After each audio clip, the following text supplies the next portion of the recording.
Yo, what is going on YouTube? Welcome back to another video. Hope you guys are having a fantastic day. I'm having a great day. I'm hyped because I get to bring you an amazing manhwa that hopefully you're going to enjoy as much as I enjoyed it. It is phenomenal. It is a romance manhwa. It is a dramatic manhwa. Let me tell you that. So if you like either of those, you're going to love this. If you like both of them, you're going to be obsessed with this like I was. It is an amazing read. It's a great binge because it's only 51 chapters, right? And it's still ongoing, but it's on break right now because they kind of dropped their season 1, took a little break, and they're coming back real soon with season 2. So it's really easy to catch up on right now, and then pretty soon there's going to be new content. It is phenomenal. It is called Selfish Romance. It is so good. In the beginning, it really hooks you with the drama. Like, you're just like wanting more. You're just like, oh, this is an absolute disaster. I love it. But then as it goes on, the romance kind of builds. You're like, yo, this is pretty wholesome. I'm loving this too. And then you just have the romance, drama,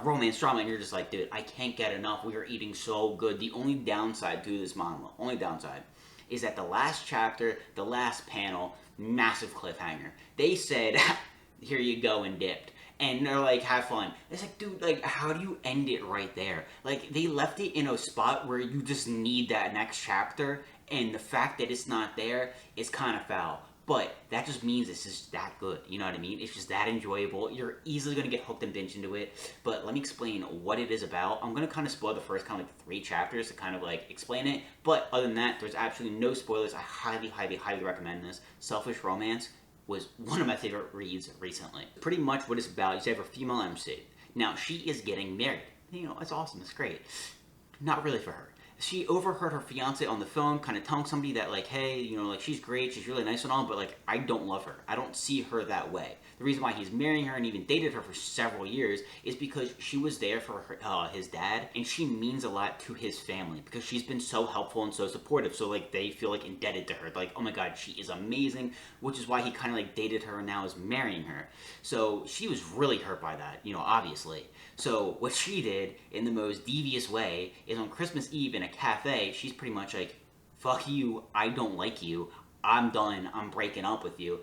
Her words, she tried to hurt him, but it was so he would move on, you know what I mean? She didn't want him feeling indebted to her for what she did, you know what I mean? She wants to, like, break it off and have him kind of, like, move on and, like, enjoy his life, you know, go find someone you're actually gonna love and actually care about instead of feeling like you have to date and marry her.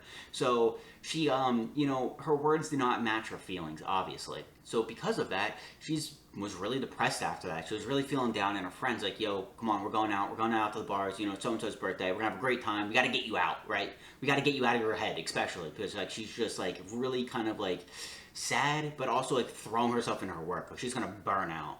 So they end up going out, and she ends up meeting this guy, you know, a very mysterious, quiet type, our male MC. Now, he ends up kind of, like, leaving, doesn't really want to talk to her, but forgot his wallet. And she's like, all right, well, that guy's a dick, but, you know, let me go bring him his wallet. So she chases after him and encounters, like, him interacting with somebody in an alleyway. It's some girl. Now, she kind of is like, oh, wait, ooh, and kind of, like, goes back and listens, and he's, like, kind of, like, tearing this girl apart. And it kind of gave her flashbacks to when she overheard her fiance or ex-fiance on the phone, where he was just like, yo, I don't want to be with you, it's been, like, so, like, troublesome, you know, dating you over the past couple years, like, I just want to break up, like, please leave me alone. And she's like, this guy's a dick, because again, she kind of, like, took it personally, even though it wasn't to her, because she was kind of, like, in a situation where, like, it reminded her of her ex-fiance. So she chucks the wallet at his head. You know, one thing leads to another, and they are in this situation. So what ended up happening is that, you know, we have the female MC, her ex-fiance, you know, said and did all the right things. Great guy. The feelings weren't there.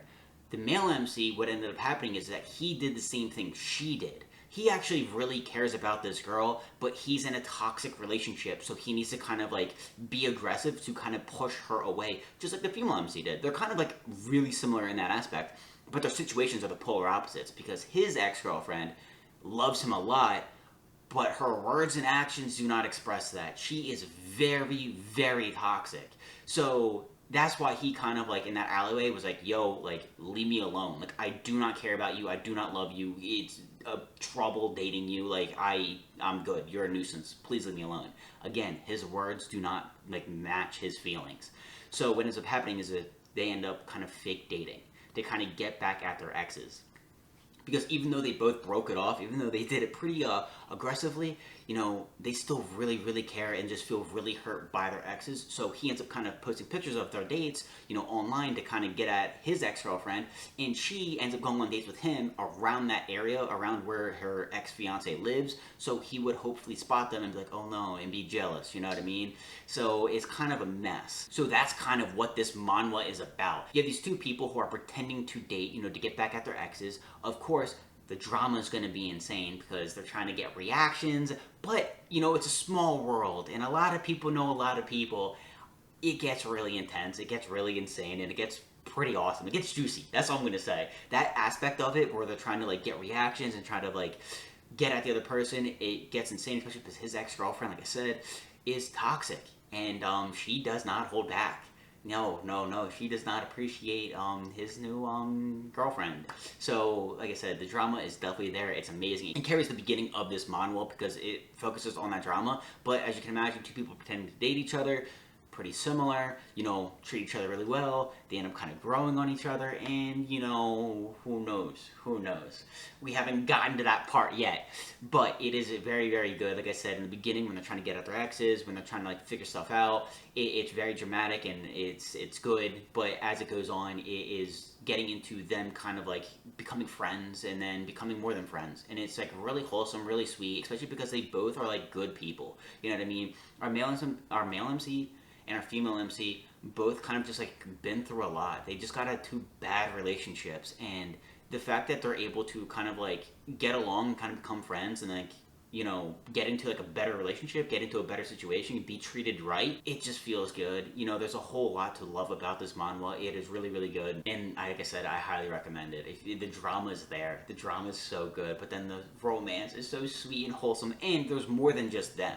You know, like I said, it gets so dramatic, and it's a small world, and everyone knows each other because there's a lot of side characters that are really well written and are really enjoyable, and they are involved, and they have their own plot lines too, and there's other side relationships. So, like, there's a whole lot going on in this world of selfish romance, and it's really good. Like I said, I highly recommend it. I don't want to get too much into it because I don't want to really spoil anything. I don't want to spoil any of the good stuff, but like I said, really good romance, really good drama. It is amazing. We need chapter 52 forward, because like I said, it does end with the nastiest cliffhanger where it's like, dude, you gotta come out with more, please. But anyways, I hope you guys enjoy this. Let me know in the comments down below if you've read Selfish Romance. What do you think about it? What would you grade it out of 10? And if you end up reading it because of this, let me know what you end up thinking of it. Like I said, it's only 51 chapters, and it is a quick read. Like, a quick read. So, I hope you guys enjoy. Hopefully, you guys try out this manhwa. If you see, like, it's beautiful. The art is incredible. So, anyways, hope you guys enjoy. Hope you guys have a great rest of your week, and later, guys. Peace.